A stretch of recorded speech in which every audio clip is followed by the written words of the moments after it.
আজ বুধবার রান্না করেছি মাছের তেল,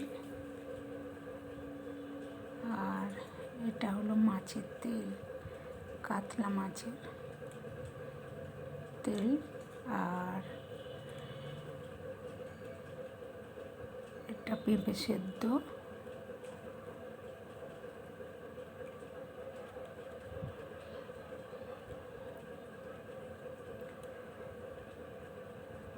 আর এই মাছের ঝাল করেছি, আর পটল আলুর তরকারি।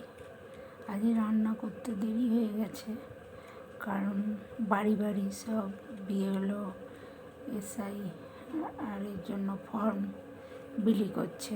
আমরা পাইনি, যেহেতু আমাদের এখানের সিরিয়াল অনুযায়ী বাড়ির নাম্বার নয়। প্রথমে বুঝতে পারছিলাম না যে আমাদের পাশের বাড়িগুলো সব দেয়া হয়ে গেছে, আমাদের কেন দেয়নি এখনও। তো পরে জানতে পারলাম যে বাড়ির নাম্বার অনুযায়ী দিচ্ছে। এবার যাদেরকে জিজ্ঞাসা করছি কী হিসেবে দিচ্ছে, পাড়া হিসেবে না বাড়ির নাম্বার দেখে দিচ্ছে, তারাও বলতে পারছে না। তারা বলছে না পরপর বাড়িই তো দিয়ে যাচ্ছে। তারপরে পরে বিএলও থেকে জানতে পারি যে না, ও বাড়ির নাম্বার অনুযায়ী দিচ্ছে, কিন্তু আমাদের পাশের উল্টো দিকের বাড়িগুলোর থেকে আমাদের নাম্বারটা একটু পিছিয়ে আছে বাড়ির, সেই জন্য আমরা পাইনি। যাই হোক,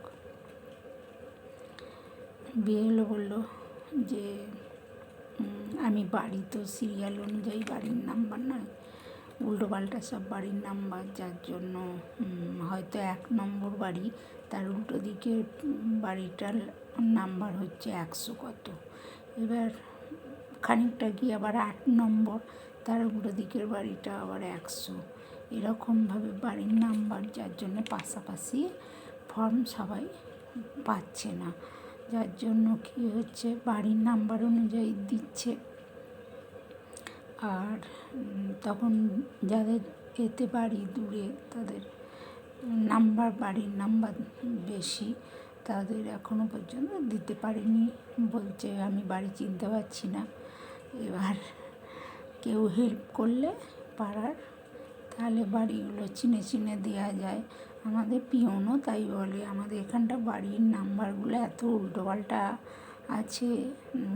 পোস্টমাস্টারও, পোস্ট অফিস থেকে যে চিঠি বিটি আসে, পিয়নও একটু খুঁজতে দেরি হয়। যাই হোক, আগে এসআইয়ের ফর্মগুলো নিতে গিয়ে দেরি হয়ে গেল, আবার বুঝে নিতে হলো কীভাবে ফিল আপ করবো না করবো। সবই লেখা রয়েছে ওখানে, কোথায় কী বসাতে হবে, আধার কার্ডের নাম্বার, ভোটার কার্ডের এপিক নাম্বার, বাবার নাম। তবুও যেহেতু আমার তো বিয়ের পরে এখানে ট্রান্সফার হয়েছে ভোটার কার্ড, আর সেই জন্যে জিজ্ঞাসা করে নিতে হলো যে বাবার নাম দেবো না স্বামীর নাম দেবো। এখানে তো স্বামীর নাম দেওয়া আছে, আর ওখানে আমার বাপের বাড়িতে বাবার নাম দেওয়া ছিল। এগুলো ভালো করে না বুঝে নিলে কী লিখবো না লিখবো, ওই জন্য জিজ্ঞাসা করছিলাম। ওই সব জিজ্ঞাসা করতে গিয়ে একটু দেরি হয়ে গেল, সেই জন্যে কী রান্না করবো ভেবেও পাচ্ছি না। দেরি হয়ে গেছে, দেরি হলে একটু হয়তো বাক হয়ে যায় কী করব কি না করব। সেই জন্য আর কাতলা মাছের মাথাও ছিল, তেলও ছিল মাছের, কিন্তু রান্না করব কী ভেবে পাচ্ছিলাম না। বাঁধাকপিও আছে, বাঁধাকপি করতে গেলে আবার একটু টাইম লাগবে তার রেডি করতে, তার থেকে বাবা পটল দিয়ে আলু দিয়ে শর্টকাট একটা করে ফেলি। মাছের তেল আছে যেহেতু, ডাল লাগবে না, সেই জন্য মাছের মুড়ো দিয়ে আর বাঁধাকপি করতে গেলাম না। এই পটল আলুর তরকারি একদিকে ভাতটা চাপিয়ে দিয়েছি। আর হয়তো বলবে সকালে পটল ভাজা দিয়ে রুটি খেয়েছি, আবার পটল আলুর তরকারি করেছো, কিন্তু কিছু করার নেই, এত দেরি হয়ে গেছে তো আরও দেরি হয়ে যাবে। সেই জন্যই পটল আলুর তরকারিটাই বসালাম। পটলটা ভেজে নিয়েছি, আলুগুলো একটু ভেজে নিয়ে জিরে ফোড়ন দিলাম, দিয়ে আলুগুলো সরিয়ে নিয়ে মাঝখানে তেলেতে জিরে ফোড়ন দিলাম, দিয়ে আর ওই আদা বাটা, লঙ্কা গুঁড়ো, ধনে গুঁড়ো, জিরে গুঁড়ো দিয়ে চাপিয়ে দিলাম। আর ধনে পাতাটা পচে গেছে, দেওয়া যাবে না, দিয়ে আর একটু ধনে পাতা দিলে ভালোই টেস্ট হয়, কিন্তু একটু কালো কালো হয়ে গেছে, পচে গেছে, ফ্রিজে রেখেছিলাম, দেওয়া যাবে না। সেই জন্য পটল আলুর তরকারিটা বসিয়ে দিলাম, চাপা দিয়ে দেবো, দিয়ে আর মাছটা ধুয়ে রেখেছি। এতটা মাছ করব না, হয়তো টাইম হবে না, মুড়োগুলো বড় আছে, একসাথে ভাজাও যাবে না, একটা একটা করে ভাজতে হবে, সময়ও লাগবে। আবার আজকে পুজোও হয়নি, এই পুজো আমি রান্নার শেষেই পুজো করি, কারণ রান্না করে আর চুল ছেড়ে যদি রান্না করি না, এত চুল আমার গায়েতে লেগে যায় যে ভাত তরকারি সবেতে চুল হয়ে যাবে। যার জন্য আমি কী করি, রান্নার শেষে চান করি, তাহলে কি হয়, চুলটা জড়ানো থাকে, অসুবিধে হয় না। না হলে ভীষণ আমার চুল ঝরে, এত চুল ঝরে, নাইটির গায়ে গায়ে লেগে থাকে। যার জন্য চানটা পরে করি, এই জন্য পুজোটাও পরেই করতে হয় সব শেষে। যদিও আমাদের বাড়ির প্রত্যেকেই ঠাকুর ঘরে ঢোকে, তবুও যেন মনে হয় কী একটা করিনি। ঠাকুর ঘরে একবার গেলে যেন সব ঠিক আছে। এটা যে যার অভ্যাসের উপর। যাই হোক,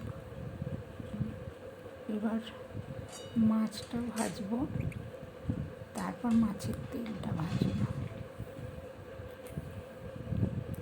মাছটা ভাজার পর মাছের তেলটা ভাজবো, তারপরে চান করতে যেতে পারবো। অনেকটাই বেলা হয়ে গেছে, এখন 1টা বেজে গেছে, এরপর হতে হতে অনেকটাই বেলা হয়ে যাবে। যাই হোক, SIR ফর্মটা দিয়ে গেছে, একদিকে আবার বললো 15 তারিখের মধ্যে ফিল আপ করে জমা দিতে। কেন বললো কে জানে, তাড়াতাড়ি দিতে বলছে, কিন্তু অনেকে বলছে 1 মাস টাইম আছে, নভেম্বরের 4 তারিখ পর্যন্ত বোধহয় টাইম আছে। আর বলছে আবার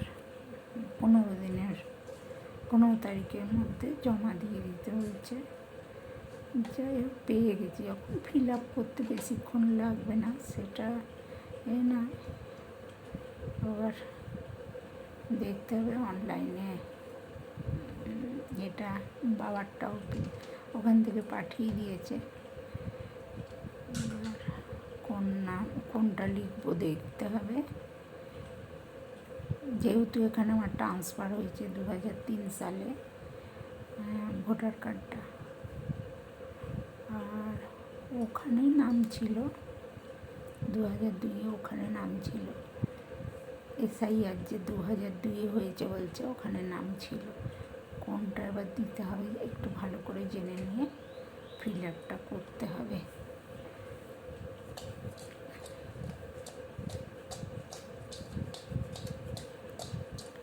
যাই হোক, মাছটা হয়ে গেলে আর বাকি কাজ করতে খেয়ে দিয়ে একটুও ভালো লাগে না, করে নিলাম, তাড়াতাড়ি হয়ে গেল। আর শীতের বেলা, এত ছোটোবেলা উঠে ছেলে জল গরম করে সে চান করতে, চা দিতে, তার জামা প্যান্ট দিতে, ওখানেই অর্ধেকটা টাইম কেটে যায়। তারপরে আবার বাজার যাবে মাছ ফাছ আনতে, তার ব্যাগ ফ্যাগ দাও, সে আবার মাছ ফাছ আনবে। অনেক সময় বাজারটা এখান থেকেও করে, আবার সাঁতরাগাছি থেকেও করে।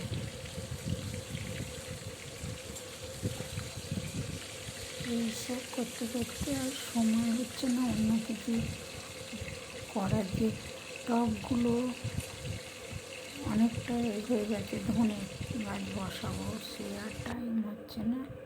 আমার মাছের ঝালও হয়ে গেছে। আর আজ আর এই পর্যন্তই বন্ধু, টাটা।